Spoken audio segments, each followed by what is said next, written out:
Panorama de la Oumma.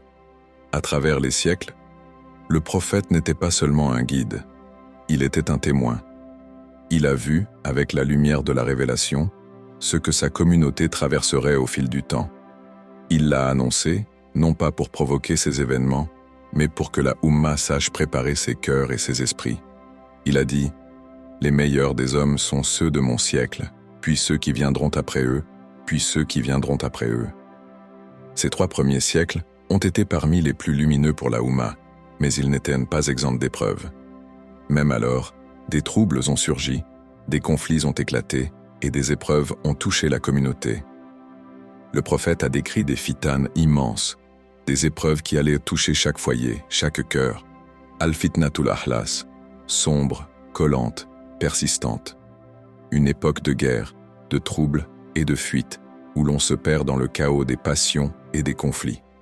Al-fitnatul duhaima, la fitna noire, aveuglante, qui n'épargnera aucune maison parmi les Arabes et qui divisera la Oumma en 2 camps irréconciliables. Ceux qui restent fermes dans la foi seront séparés de ceux qui s'égarent, et les cœurs seront éprouvés à l'extrême. La grande fitna du Dajjal, le mensonge incarné qui se présentera comme vérité et séduira la terre entière. L'ultime épreuve où seuls les cœurs ancrés dans le Coran et la Sunna resteront droits. Et le prophète, conscient de la fragilité de sa communauté, a fait cette invocation unique à Allah. J'ai demandé à mon Seigneur 3 choses, qu'elle ne soit pas détruite par une famine générale, qu'elle ne soit pas anéantie par un déluge et qu'elle ne s'entretue pas. Allah m'a accordé les 2 premières, mais pas la 3e.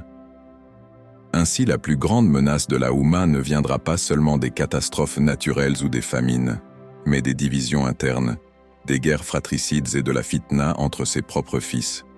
Mais le prophète n'a pas seulement annoncé ces dangers, il a tracé les chemins pour y résister. S'accrocher au Coran et à la Sunna, maintenir l'unité et la fraternité au sein de la Oumma, fuir les fitans quand elles éclatent, ne pas participer aux injustices, multiplier le dhikr et les invocations, en demandant à Allah de raffermir les cœurs sur la foi, et face au Dajjal, mémoriser les 10 premiers versets de sourate Al-Kahf pour se protéger. Le prophète a aussi parlé des cycles de gouvernance, Khirafa al-Rashida, le califat guidé, une période où la direction de la Oumma était proche de la lumière du prophète et de la justice divine. Hukm al-Rad, un règne plus tempéré et stable, permettant la continuité de la société et la préservation de la communauté. Hukm al-Jabri, le règne oppressif et contraignant, caractérisé par l'autorité forte, la restriction des libertés et la domination parfois par des forces extérieures. C'est bien dans cette période que nous vivons aujourd'hui, où la Oumma est confrontée à de nombreux défis et injustices, mais aussi appelée à la patience, à la résistance et à l'espérance. Malgré les épreuves et le Hukm al-Jabri, la Oumma ne restera pas prisonnière de l'oppression. Elle sortira un jour de ce cycle de contraintes et retrouvera une direction juste et lumineuse.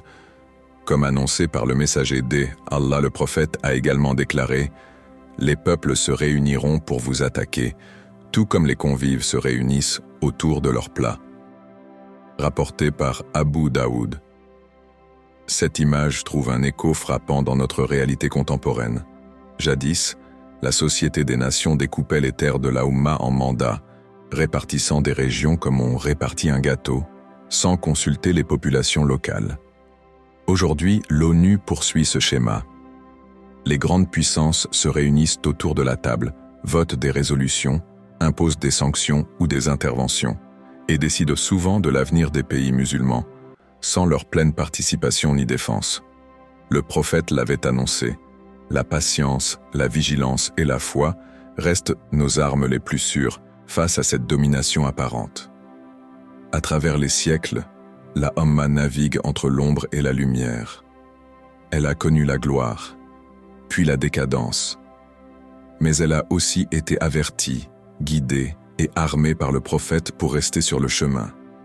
Et rappelons-nous, la vraie victoire n'est pas ici-bas, mais d'être ferme dans la foi, de passer les épreuves de cette vie et d'entrer dans le paradis pour l'éternité.